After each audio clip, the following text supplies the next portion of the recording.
Fala pessoal, tudo bom com vocês? Pastor Christopher de novo na área para a nossa leitura da Palavra de Deus e sermos assim transformados através dela. Que esse seja para nós o tesouro que Deus tem preparado para nós. A gente tem valorizado muitas coisas desse mundo e é interessante como a gente tem muitas vezes flertado com as coisas desse mundo. E nós temos que cuidar ao máximo. Para isso nós precisamos nos engajar nas áreas de devoção que Deus nos chamou para caminhar e Paulo incentiva, os discípulos incentivam, que é a leitura da palavra, ouvir a palavra de Deus, é você ter uma vida de jejum e uma vida de oração.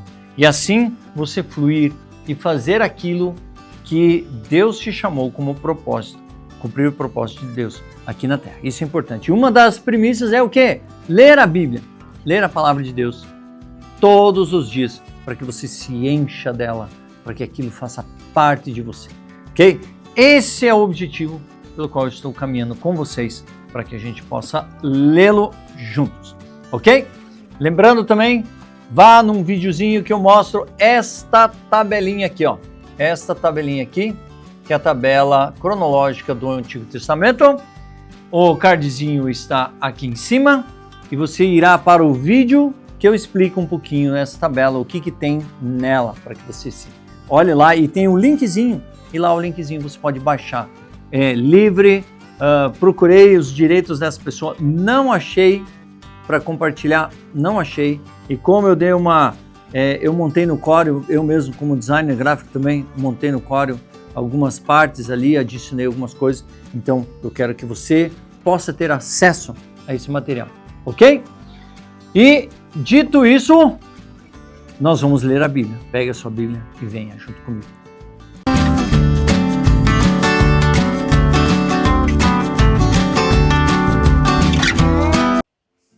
Muito bem, muito bem.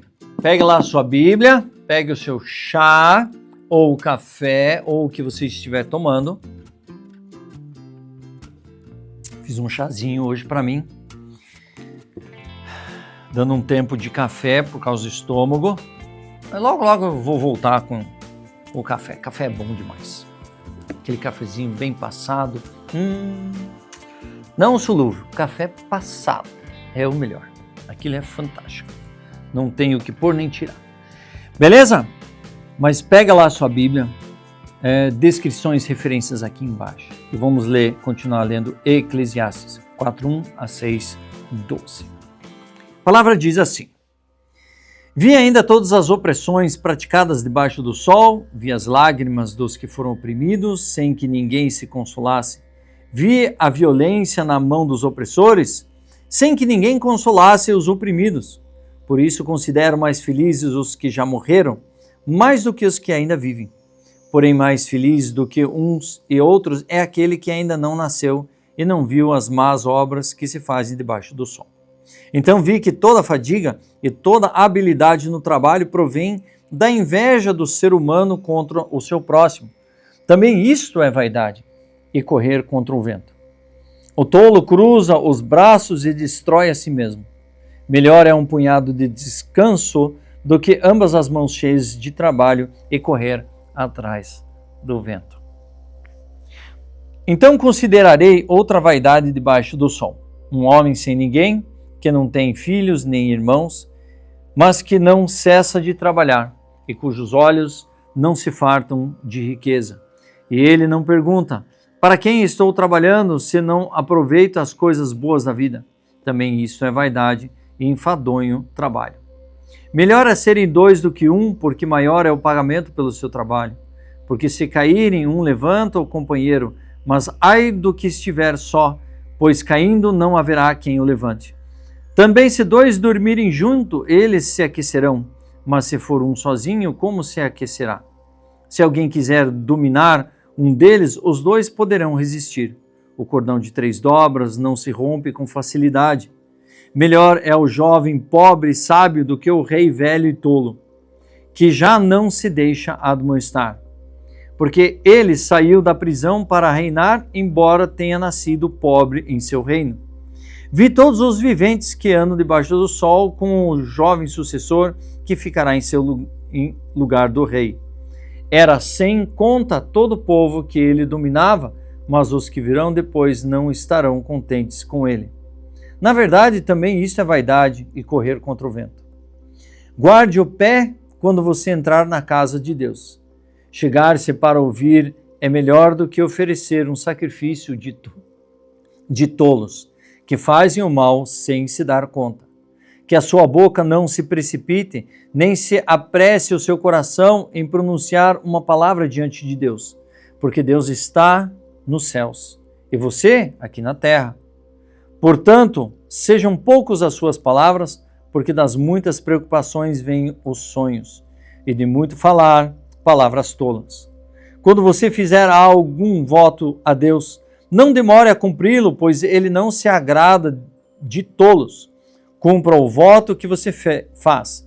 Melhor é não fazer o voto do que fazer e não cumprir. Não consinta que a sua boca o leve a pecar, nem diga ao mensageiro de Deus que foi descuidado.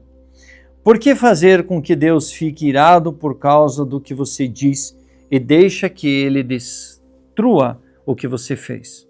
Porque como na multidão dos sonhos há vaidade, assim também na muitas palavras, portanto, tema a Deus.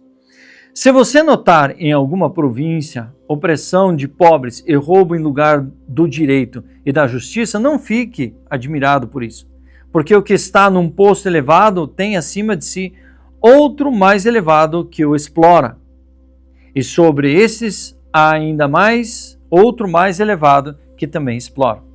O proveito da terra é para todos, até o rei se serve do campo. Quem ama o dinheiro jamais se fartará de dinheiro, e quem ama a abundância nunca ficará satisfeito com o que ganha. Também isso é vaidade. Onde os bens se multiplicam, também se multiplicam os que deles comem. E que proveito têm os donos, a não ser o de ver esses bens com os seus olhos? Doce é o sonho do trabalhador, quer coma pouco, quer muito, mas a fartura do rico não o deixa dormir. Há um grave mal que vi debaixo do sol, as riquezas que os seus donos guardam para os seus próprios prejuízos, para o seu próprio prejuízo. E, se essas riquezas se perdem num mau negócio, o filho que esse homem gerou ficará de mãos vazias. Como saiu do ventre da sua mãe, a saber, nu, assim voltará, indo-se como veio, e do seu trabalho nada poderá levar consigo. Também isto é um grave mal. Precisamente como veio, assim ele vai. E o que proveito terá de haver trabalhado para o vento? Em todos os seus dias comeu o seu pão nas trevas, com muito enfado, com enfermidades e indignação. Eis o que eu vi, boa e bela coisa é comer e beber e desfrutar, o que conseguiu de todo o seu trabalho, com que se afadigou debaixo do sol durante os poucos dias de sua vida que Deus lhe deu, porque esta é a sua porção. Quanto àqueles a quem Deus conferiu riquezas e bens, ele deu poder para deles comer, receber a sua porção e desfrutar do seu trabalho. Isto é dom de Deus, porque não ficará pensando muito nos dias da sua vida, pois Deus lhe encheu o coração de alegria. Há um mal que vi debaixo do sol e que pesa sobre a humanidade, aquele a quem Deus conferiu riqueza, bens e honra, e nada lhe falta, de tudo o que a sua alma deseja, mas Deus não lhe concede que desfrute disso. Ficará para um estranho. Também isso é vaidade e grande mal.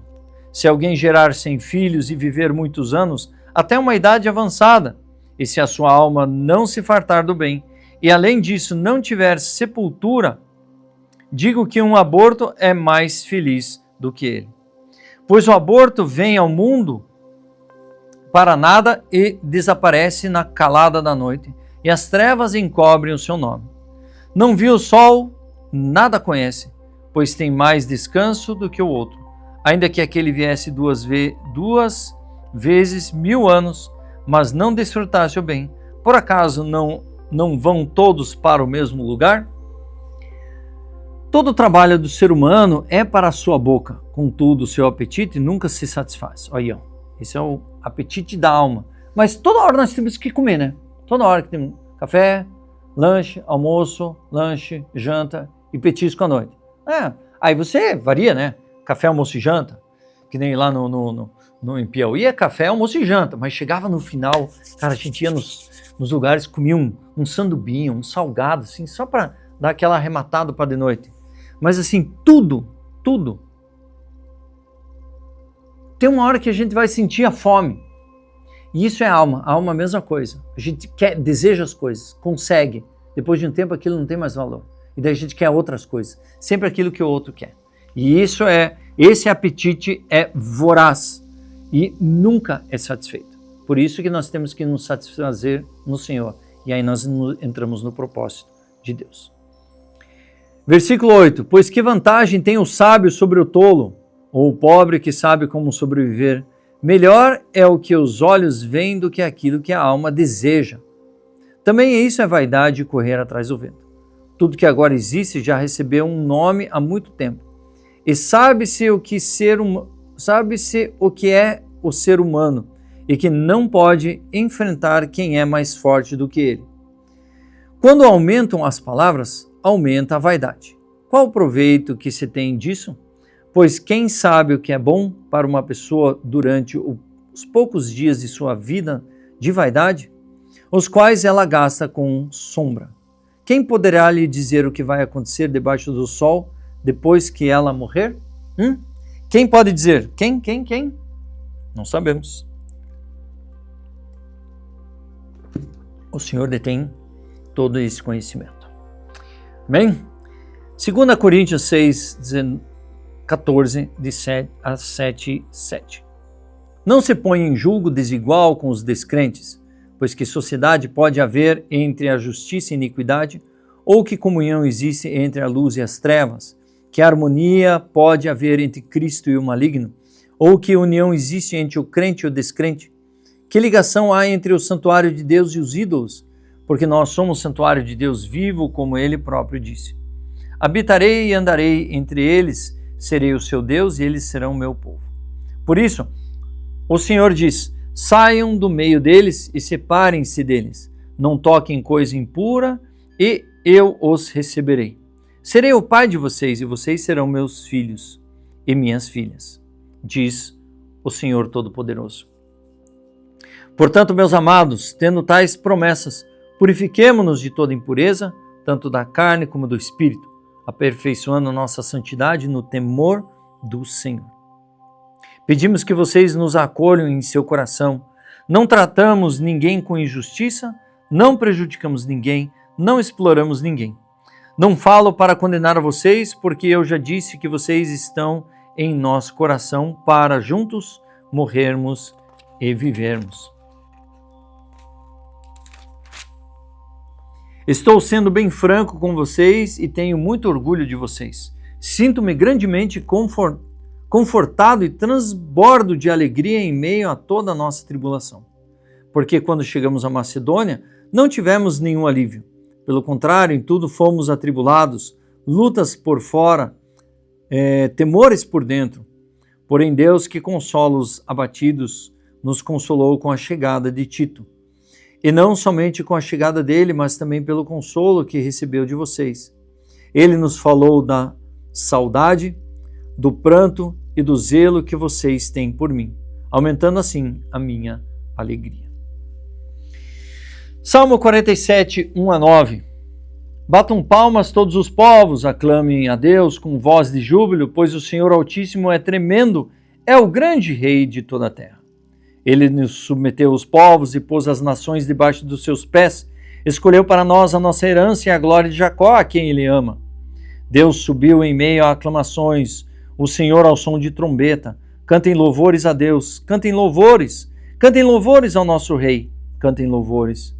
Deus é o Rei de toda a terra, cantem louvores com harmonioso cântico. Deus reina sobre as nações, Deus se assenta no seu santo trono. Os príncipes dos povos se reúnem com o povo do Deus de Abraão, porque o Deus pertence o escudo da terra e ele se exaltou gloriosamente. E Provérbios 22, 16. Quem oprime o pobre para enriquecer a si, ou o que dá presentes ao rico, certamente empobrecerá. Mas muita coisa nessa vida é um desafio. Muita coisa nessa vida é um desafio. E essa é a luta que a gente tem. Uma das maiores lutas que nós temos é conosco mesmo. Conosco, com a nossa vida, com o nosso ser, aquilo que nós desejamos, almejamos, queremos.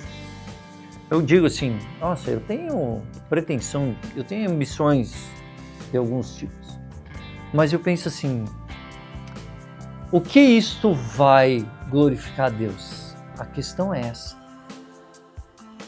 O que isso vai ajudar a glorificar o Senhor através da minha vida? Não adianta só enriquecer, só querer fazer as coisas para ver as coisas bem feitas, mas sim, precisa refletir o Senhor. E um dos objetivos dessa leitura é exatamente isso. Para mim, também é a organização, para que eu não falhe. Teve um momento que eu tive um problema aí com o upload no meio da viagem, acho que foi em janeiro, que daí ficou no vácuo. Mas a ideia é todos os dias eu estar aqui com vocês, gravar, editar, estar com vocês. É um desafio. Isso tem que ser para a glória do Cristo, aquele que eu sirvo, aquele que eu amo. E isso precisa estar forte para vocês também. Eu quero inspirar vocês a essa caminhada com Cristo. Beleza? Dito isso, eu sou o pastor Christopher. Assine o canal, ative o sininho, compartilhe, dá um like, comente. E isso ajuda muito o YouTube a entender que a leitura é importantíssima numa geração que não quer ler a Bíblia. Ok? Deus abençoe e eu espero vocês para a leitura de amanhã.